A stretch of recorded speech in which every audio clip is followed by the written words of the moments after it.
به نام خدای مهربان سلام عرض می کنم. تو این ویدیو میخوام در مورد اثبات وجود ماورا صحبت بکنم، چیزی که شاید خیلی تو عدلشون شک داشته باشن و بگن که نه این چیزا ساخته ذهن افراده، نمیدونم خیال بافیه، نمیدونم توهمات ذهنیه، این چیزا نیست، نمیدونم، خلاصه به هر دلیلی منکر میشن. من میخوام یه سری دلایل محکمی برات بیارم که اگه ته دلت حتی یه خوردم شک داری، انشالله به لطف خداوند این شک برطرف بشه. اولین دلیل اینه که ببین هر چیزی که دیده نمیشه دلیل بر نبودنش نیست. بی نهایت مثال داریم تو این زمینه. آیا امواج وای فای رو میبینی؟ نه، ولی باش به اینترنت وصل میشه. آیا نمیدونم امواج مخابراتی رو میبینی؟ نه، ولی باش تلفن صحبت میکنی. آیا هوا رو مثلا میبینی؟ الان اینجا اکسیژن میبینیش؟ نه، ولی نفس میکشی. بدنت یه لحظه بدون هوا بمونه آسیب میبینه. پس چرا فکر میکنیم مثلا وجود جن، فرشته، عوالم دیگه، ارتعاشات، اینا هم نمیتونه واقعی باشه؟ چرا اینجوری فکر میکنی؟ چرا فکر میکنی که نه پس اینا رو چون من نمیبینم، چون من با این حواسم تجربهشون نکردم، پس اینا واقعی نیست؟ ماورا همون دنیاییه که وقتی چشم سومت باز میشه کم کم حسش میکنی، یا وقتی برون فکنی میکنی که اصلا واردش میشه. حالا به نظرت چرا یه سری منکر ماورا میشن؟ خیلی ساده است. چون ما نمیتونیم، چه من چه نمیدونم هر کس دیگه ای، چه هر مدیومی، نمیتونه ثابتش کنه برات. الان بهت میگم از لحاظ علمی دارم میگم، اون مدل علمیشو، نه اینکه نمیتونه عقلی نمیتونه ثابت کنه. نه، چرا علمی نمیتونه برات ثابت بکنه؟ به خاطر اینکه خارج از حواس پنجگانه است. تو با این حواس پنجگانت، با چشمت میبینی، با گوشت میشنوی، با دستت نمیدونم لمس میکنی، چشایی، اینا. ماورا مثلا به تو چی بگم، یه تصویریه که با چشم عادی دیده نمیشه، اصلا جزء نورهای طیف معمولی نیست که چشم ببینه. خب تو اینو چجوری من برای تو ثابت بکنم؟ مثلا کسی که برون فکر نمیکنه وارد یک واقعیت دیگه میشه. خب اینا رو بعد چجوری به تو ثابت بکنه؟ مثلا از اون دنیا عکس بگیره برای تو بیاره، بگه مثلا این عکس، مثلا آیا اونجا عکس گرفتنیه، مثلا میشه باش عکس گرفت، مثلا میشه چیزی کرد؟ نه. پس ما یه بخش خیلی کوچیکی از واقعیت رو داریم میبینیم، مثل یه مورچه کوچولو که وقتی مثلا زیر میزه فکر میکنه سطحی که بالاش هست ته دنیاست، در صورتی که من و تویی که انسانی میدونیم که خب بالای اون میز سقف است، بالای سقف نمیدونم آسمون است، بالای آسمون کهکشان است، الا ماشاءالله. ببین الان حتی علم هم داره کم کم نزدیک میشه به ماورا، مثلا فیزیک کوانتوم، انرژی درمانی ها، قانون جذب، اینجور مسائل داره کم کم نزدیک میشه مفاهیمشون به ماورا. مثلا قانون جذب میگه که تو با فکر و احساست میتونی واقعیتت رو تحت تاثیر قرار بدی. و خب این یه چیزی که خب خیلی توی ماورا، خب انسان با فکر، یعنی انسان با قدرت ارادش، قدرت اون عناصرش جمع میشه توی اون ذهنش، توی اون روحش، و با قدرت تمایلش، با قدرت ارادش، اون فکری که حالا ما میگیم، حالا اونجا که البته فکر نیست، ولی اون حالتی که مثل یک فکر اینجا، خب اون داره اثر میذاره. همین فکر ما وقتی توی این عالمه حالت ذهن و فکر داره، ولی توی ماورا اون اثرات خودشو داره میذاره. پس اینها، خب اینا رو تو به چشم ندیدی دیگه، اینا رو مثلا نشنیدی، نمیتونی ببینی، نمیتونی بشنوی، نمیتونی لمسش کنی، نمیتونی بچشی. خب اینا پس هست. و تو اگر فرکانست رو ببری بالا اتفاقات خوبی رو جذب میکنی. پس چی؟ داری غیر مستقیم با اون لایه پنهان جهان هستی داری ارتباط میگیری. پس یه لایه پنهانی هست که وقتی افراد توی فرکانس خوبی هستن اتفاقات خوبی براشون میفته. افراد فرکانس بالا چیزای خوب جذب میکنن. خب این کجاست؟ چیه دنیایی که چیزای خوب جذب میکنه؟ پس یه لایه پشت این دنیا هستش که اون اتفاقات درش رقم میخوره، اون انرژی ها جابجا میشن. یا بعضی خونه ها مثلا میبینی سنگینن، بعضی خونه ها خیلی سبکن. اون چیه؟ از کجا داره میاد اینا؟ پس مشخصه یه لایه دیگه هم هست روی همین لایه که یه سری اتفاقات داره درش میفته که روی من و تو و روی زندگی من و تو داره اثر میذاره. یه دلیل بزرگ دیگه اینه که تجربه های افرادی که مرگ موقت داشتن. این برنامه زندگی پس از زندگی رو ملاحظه بکن. این همه آدم چه توی ایران چه توی نمیدونم که خارج از کشور، این همه دارن یه چیزی رو تجربه میکنن. وقتی مرگ موقتشون اتفاق میفته، وقتی کالبدهاشون از جسم خارج میشه، ما 7 کالبد اصلی داریم که اینها تو دنیاهای موازی هستن و تو دنیای ماورا میتونن کشف و گذار کنن، بچرخن و خیلی وقتا خوابایی که میبینی از کالبدهاته. خب این افراد این همه اومدن تجربه کردن، آیا همشون دروغگوان؟ اصلا نمیدونستن. طرف مثلا یه پیرزنه نمیدونم 60 ساله هست، اصلا نمیدونه چشم سوم چیه، نمیدونم برون فکنی چیه، اصلا این چیه، این چیزا نمیدونه، تو زندگیش هم نبوده، ولی میاد این تجربه رو تعریف میکنه. آیا اونا همه دروغگوان؟ همه خیال بافن؟ همه توهمی ان؟ برو برنامه زندگی پس از زندگی رو ببین. عیناً اون چیزایی که طرف توی زمانی که تو کالبدش بوده دیده، اطرافیانش هم دارن تعریف میکنن دیگه. اون یه چیزی که علمیه و نمیدونم هر چی که تو بخوای هست دیگه، تحقیقاتیه دیگه، علمیه. پس هست واقعا این خیلی. این برنامه زندگی پس از زندگی رو ببین. برو برنامه‌های مشابهش توی کشورهای دیگر رو ببین. فکر نکن که اینا مثلا دارن واسه خودشون میسازن. همه افراد مثلا خوب توی تونل میرن، حالا افراد بعدم توی تونل میرن، ولی مثلا یه تجربه مشابهی دارن. یه سری نورهای میبینن، یه سری موجودات نورانی میبینن، یه سری موجودات خاصی رو میبینن، به دنیاهای مشابهی سفر میکنن افراد با اعمال مشابه. خب پس اینا نه همدیگه رو دیدن، مثلا یکی اون سر دنیاست یکی این سر دنیاست، پس مشخصه که یه واقعیتی پشت این مسائل هست. نمیشه ندیدش گرفت. نمیشه واقعا اینقدر بدبین بود، نمیشه اینقدر منفی بود که همه دارن دروغ میگن، همه دارن فیلم بازی میکنن، این همه تجربیات مشابه، این همه دروغگوان. شما فقط راستگویی، شما فقط خیلی میفهمی. خوش به حالت که انقدر میفهمی یا راستگویی. پس شاید تو واقعا یه چیزیت هست. واقعا انسان بعضی موقع باید این شیطانی که به زور میخواد دور نگهت داره از حقیقت، دور نگه داره از اون حقیقتی که روحت داره فریادش میزنه، یه بار باید جلوش وایسی بگی بس کن، من دیگه قانع شدم. یه شک تو دل من ننداز. شک انداختن کار شیطانه. هی این کار میکنه عقب نگهت داره. چندین سال زندگی تو بی خودی به باد بدی که نمیدونم شک اینو داشتی که نه اصلا ماورا دروغه، نمیدونم حضرت فلان اصلا اینجوری نبوده، اصلا حضرت موسی وجود نداشته. یه ویدیوی من میدیدم طرف اصلا حضرت موسی وجود نداشته، نمیدونم حضرت عیسی، اینا همش نمیدونم اینو میتولوژیه، نمیدونم چیه.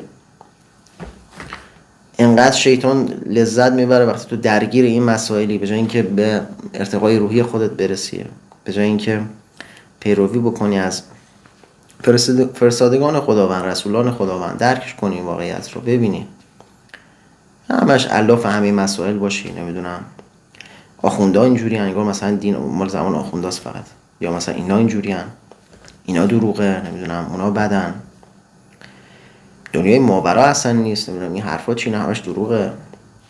برای اینکه عقب نگه داره، برای اینکه این عمرت زودتر تلف بشه، چیزی هم نفهمی، رشدی نکنی، عقب بمونی، توی ناباوری بمونی، توی شک بمونی. واقعا به خودت بیا.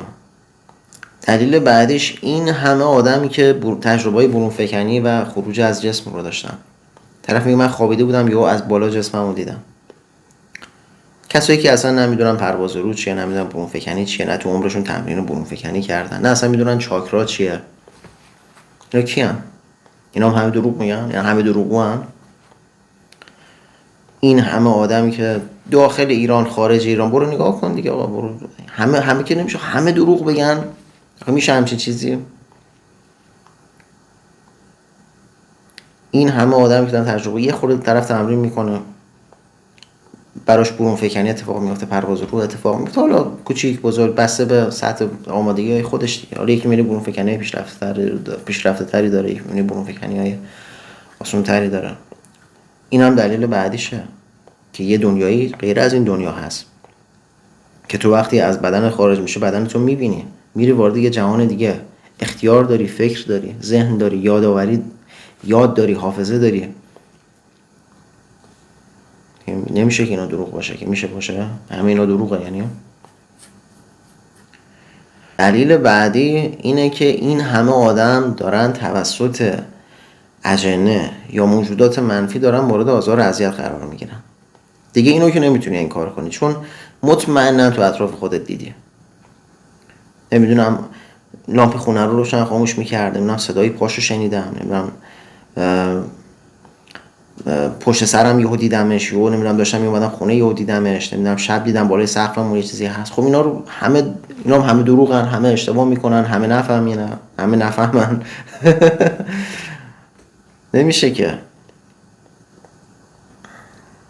این همه آدم داره مثلا دچار مشکلات آزار و اذیت اجنه شدن، این همه آدم دارن، ببخشید حالا کار خلافیه، کار نادرستیه، کار واقعا به نظر من بدیه، خیلی انرژی منفی بالا ده، ولی دارن دعا نویسی میکنن، دارن طلسم نویسی. دعا که ننویسی دیگه، دعا که همونایی که پیامبر همه گفتن، طلسم نویسی میکنن. خب این طلسم چجوری داره انجام میشه؟ کیا دارن این طلسم انجام میدن؟ غیر از اینه که یه سری نیروهایی انجام میدن که تو اصلا نمیبینیش و باورشون نداری. خادمین سحر، نمیدونم خادمین طلسم، اینا کیان؟ اینا مال کدوم دنیان؟ اینا کجان؟ واسه نمیخوای اینا باور بکنی؟ پس اینا چجوری داره این اتفاقات میفته؟ پس اینم یه دلیل دیگهش. این همه ما دلیل دیگهش اینه که ما توی جهان جادوگر داریم. همون طلسم نویسا حالا تو سطح بالاتر میشن جادوگر. خب اینا چجوری دارن کارشون رو انجام میدن؟ شما که باور نداری به این مسئله، چیزی که نمیبینی رو باور نمیکنی به قول خودت. خب اینا چیه؟ چجوری توجیه میخوای بکنی اینا رو؟ اینا دارن چجوری این اتفاقات رو رقم میزنن؟ چه کار میکنن؟ پس اینا نیروهاشون داره از کجا میاد؟ خب اینا جادوگرا. حالا کاری به جادوگرا نداریم، این همه آدم اصلا مدیوم هستن، چشم سومشون بازه، توانایی‌های ماورایی دارن طرف. اینا ملکی هن، اینا هپروتی هن. چجوری میشه آخه؟ نمیشه اصلا. واقعا یه ذره فکر کن، واقعی باش، منصف باش در درون. شیطان رو لعنت کن، یکم منصف باش واقعا. نمیشه که اینا همه دروغگو باشن. این همه آدم دارن چشم سومشون باز، این همه آدم هستن که یه خورده تمرین میکنه، تلاش میکنه، طرف چشم سومش باز میشه، یه پاکی درونی داره، میبینم برون فکنی براش اتفاق میفته. اینا همه دروغن، اینا همه الکیان. نمیشه که. انسان باید واقعا نگر باشه، انسان باید منصف باشه. یه ذره تو اگر که مسلمون هستی، پیامبر ما توی قرآنش هست که ما جن داریم، موجوداتی هستن که زندگی میکنن، اختیار دارن، خوب و بد توشون هست. حتی پیامبر عده زیادشون رو هدایت کرد، مسلمون شدن و جن مسلمون داریم ما. اینا هم یعنی چی؟ این همه حدیث ما داریم از پیامبر، این همه حدیث داریم از ائمه. اینا آدمای دروغگویی نبودن. خب چه نفعی براشون داشت بخوان این دروغو بگن؟ مثلا چه نفعی براشون داشت؟ در اوج صداقت بودن، برای دین خدا جونشون رو دادن و بیان مثلا دروغ بگن. اینها رو باید در نظر بگیری. توی که مسلمونی باید بگی تو دینت این هست، دینت تاییدش کرده. همون پیامبری که در واقع دین تو رو آورد، خداوند رو با اون شکل و فرم صحیحش به تو معرفی کرد، رسول خدا بود دیگه، پیامبر خدا بود دیگه. اللهم صل. پس این هم دلیل دیگه اش که تو تمام دینهای ابراهیمی، دینهای درست حسابی و پدر مادردار، نه دین ببخشید چپرچلاق، از اون نمیدونم یهودیتش بگیر تا مسیحیت تا اسلام، همه تایید کردن. تو یهودی ها، حالا ما خدا بگم چیکارشون نکنه، ولی جادوگرای بزرگی داریم تو یهودیت. اصلا زمان داستانای حضرت موسی رو برو بخون، تاریخ رو برو بخون، این چه خبر بوده. اینا هم همه دروغه. از نظر شمایی که شما و یه افرادی که حالا توی یوتیوب ویدیو میذارن و ادعای نمیدونم روشنفکری و نمیدونم فلان.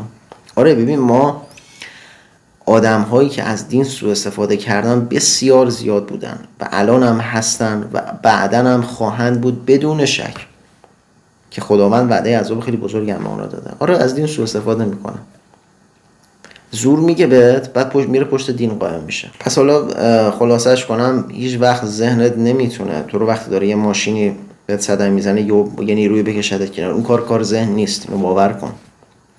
هیچ وقت ذهنت نمیتونه اینو بهت بگه که الان این ویدیو رو درست بکن که یه عده‌ای واقعا الان وقتشه باید امشب همین کارو بکن. این هیچ وقت ذهن نمیتونه بهت بگه، کار ذهن نیست.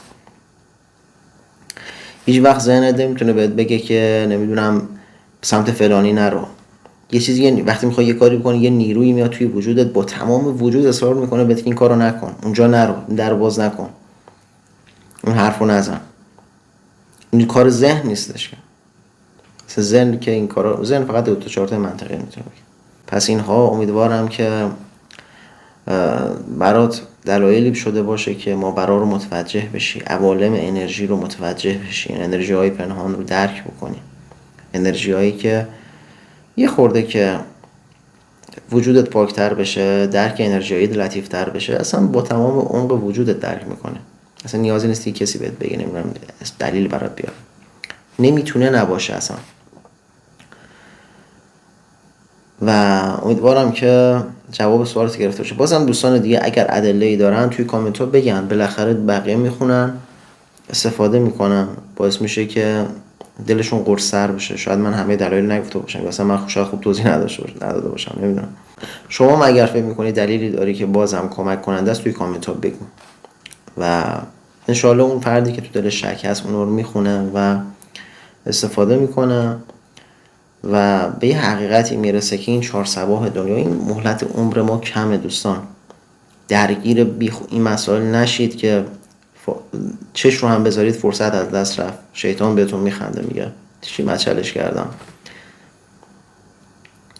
فرصت رو از دست ندید، از این شک و تردید زودتر بیرون بیاید.